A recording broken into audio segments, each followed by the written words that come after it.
I recently posted a video called Using Genie Plus at Magic Kingdom. We had a successful day there using Genie Plus. We were able to ride 13 rides, have lunch at the Plaza restaurant, take a resort break, and watch the fireworks in the perfect spot. You can check out that video up top. And I'd love it if you would subscribe to my page so you can see more about our family adventures and my mom life. So this trip, we stayed at the beautiful Coronado Springs Resort. It was our second stay here. Last time we stayed in the Grandestino Tower, and this time we stayed in the regular rooms in the Cabana section. Both are nice. Coronado is at the top of my resort list. It's one of my favorites. I did a video about the Grandestino Tower rooms if you want to check it out. Okay, so let's talk about using Genie Plus at Epcot. We went to Epcot on our second park day, and it was a Wednesday. I prefer going to the parks on weekdays, especially Epcot, because it seems less crowded. I got up around 6:45 to try to get a virtual queue for Guardians of the Galaxy. Oh, the pressure. I had my husband on backup to purchase Lightning Lane if I failed. I made sure my family was all linked up and started refreshing at 6:59. Right at 7, the join queue window popped up. I clicked it and we were in. I got boarding group 85 for 4:22 that afternoon. Phew! That is seriously a lot of pressure. I then switched over and got a Genie Plus Lightning Lane for Remy's Ratatouille Adventure for 8 p.m. We all went back to sleep and got moving around 8:30. It was really nice not to be in a rush for once and get some extra sleep. We took the bus over to Epcot around 10 and jumped right on the standby line for the Seas with Nemo. It said it was a 15-minute wait, and it was exactly that. Right at 11 a.m., I booked another Lightning Lane. Since the Lightning Lane I booked for Remy earlier that morning was for much later that night, I was able to book a second Lightning Lane 2 hours after park opened, which was at 11. I got Living with the Land for 11:30. We never went on this ride, and since we homeschool, I thought it would be fun and educational for the kids. Since we had some time before Living with the Land, we walked over to Turtle Talk and got into the show at 11:15. My kids love Turtle Talk, and one of them, or both of them, always seemed to get picked to ask Crush a question. My son was ready with his question and got called on once again. Must be his sweet face. Next up, we tapped into Living with the Land at 11:45 and got right on the ride. I always book my next Lightning Lane right as I tap into my current one. I booked Figment for 12:30 just as our boat started moving. Living with the Land was really cool. It's so interesting to see everything they grow and use in the restaurants on property. After the ride, we wandered over to Sunshine Seasons, which I have wanted to try for a while. I had heard great things. We all found something on the menu that we liked. I got the Asian vegetable noodle bowl, and it was so delicious. It was probably my favorite meal of the whole trip. I definitely recommend it. Everyone was happy with their meals. We all got something different, and there were no complaints. It's really a great little spot for lunch. Now back to rides. While on Living with the Land, I checked Genie Plus to see what was available. There weren't any times for big rides, and we were hoping to get Frozen and/or Test Track. We have been on Frozen a bunch of times, but never Test Track. So since we were close by, I booked Figment, which is kind of silly because you don't really need a Lightning Lane for Figment, but since nothing else was available, we booked it for 12:30. We tapped in at 12:50 after our yummy lunch, and we're on the ride at 12:53. It was fun to see Figment again. I haven't been on the ride since the 90s. As I tapped into Figment, I checked Genie Plus again, and we got lucky. Frozen popped up, and I booked it for 150. On the way out of the Figment ride, we stopped by to see a few characters. We saw Vanellope from Wreck-It Ralph right near that ride.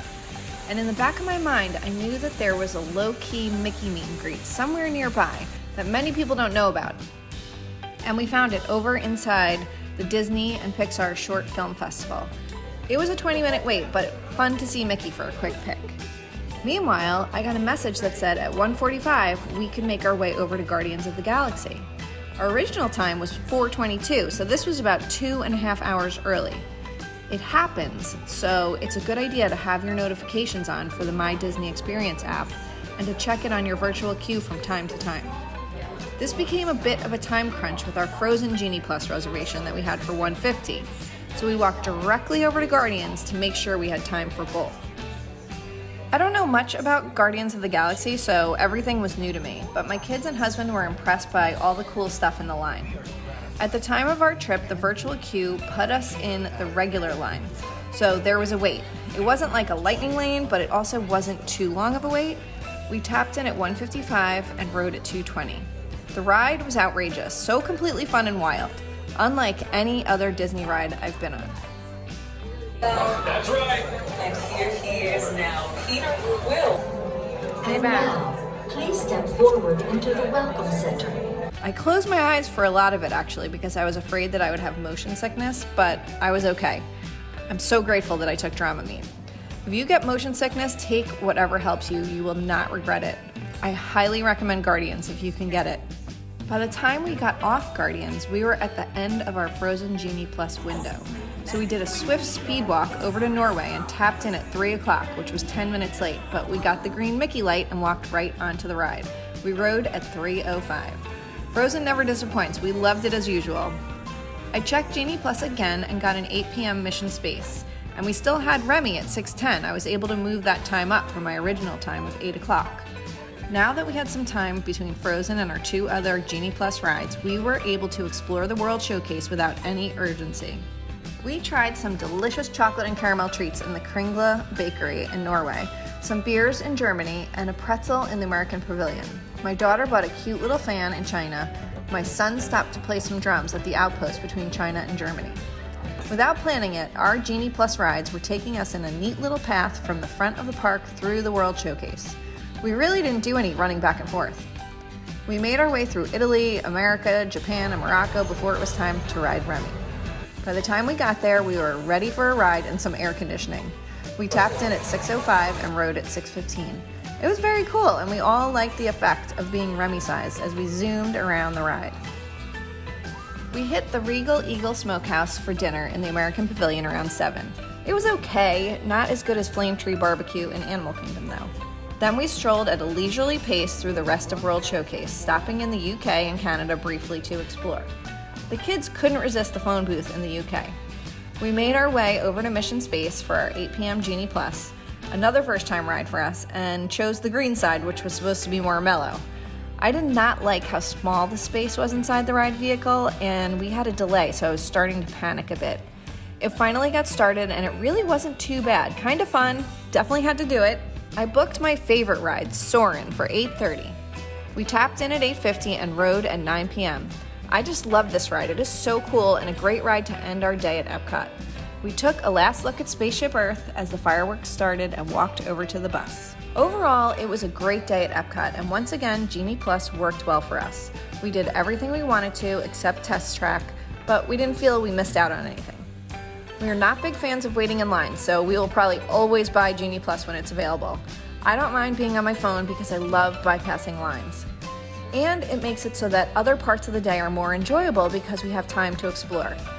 If you plan to use Genie Plus, keep trying to get those rides you want. Don't give up. They often pop up throughout the day.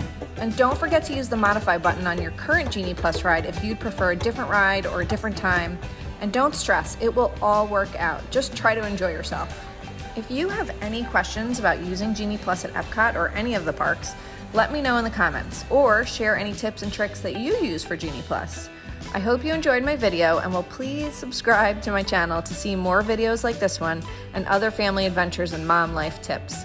Thanks for watching. See you next time.